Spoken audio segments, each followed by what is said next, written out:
The 1920s are often referred as the Jazz Age due to the growing popularity of jazz in this era. The majority of this music was written and performed in Harlem, New York, during what today we call the Harlem Renaissance. Even though those venues were segregated, the shows were performed mostly by African American artists. Both jazz and blues have their origins in African American culture. Blues originated in New Orleans and became widespreadly popular after the Great Migration in the 1910s. Similarly, jazz originated in Southern black cultures.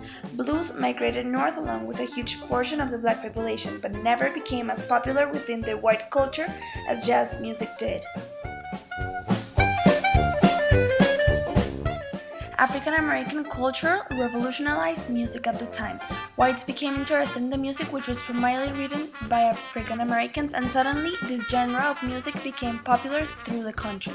However, the highlight of the era was the place of the origin. The city quickly became one of the national centers of jazz, with countless musicians living and performing in this area. Big man, there goes Mac the Knife. King Oliver's Creole Band was the group where Louis Armstrong originated from. They played the jazz. The name Creole indicated its origins. Louis Armstrong was the towering figure of jazz in the 20s. He was born July 4th, 1900s, and grew in the toughest black neighborhood in New Orleans. In 1936, Louis Armstrong became the first African-American jazz musician to write an autobiography, Swing That Music. He was very famous for his trumpet skills and improvisation.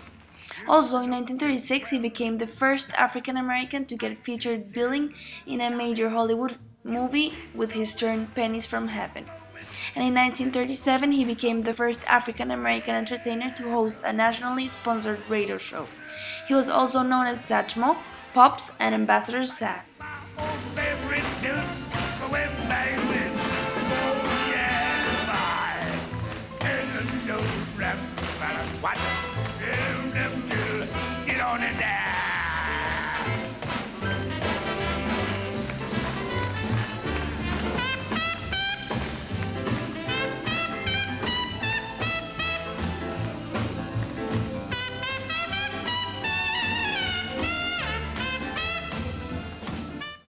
Duke Ellington was a songwriter, conductor, pianist.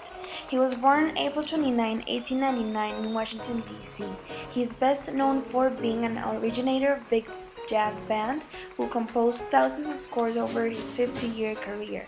He created one of the most distinctive ensemble sounds in Western music and continued to play what he called American music until shortly before his death in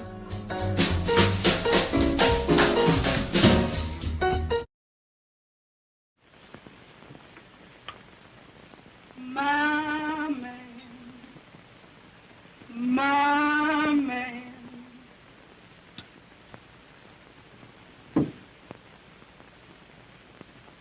my man's got a heart like a rocket in the sea. My man's got a heart like a rocket.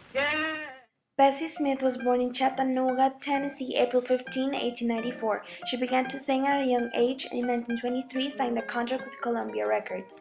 Soon she was among the highest paid black performers of her time with his hits like Downhearted Blues.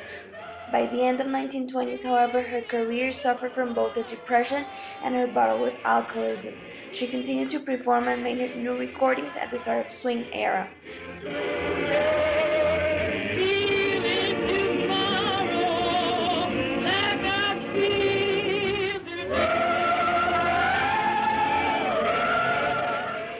Her comeback and life were cut short when she was killed in a car accident outside of Clarksdale, Mississippi on September 26, 1937.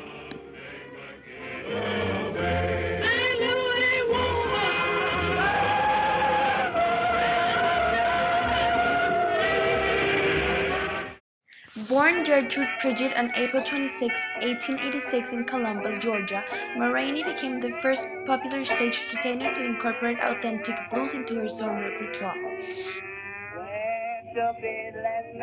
She performed during the first 3 decades of the 20th century and enjoyed mass popularity during the blues craze of the 1920s. Rainey's music has served as an inspiration for such poets as Langston Hughes, Sterling Brown. We know her as the mother of the blues. It can definitely be stated that all contemporary music has connectivity to this artist, since creativity of music started here. The influences of the Prohibition musicians can be heard today. The development of jazz and the Harlem Renaissance sparked such a sense of identity in the African American culture that it paved the way for civil rights movement while enriching the environment with heavy soul music.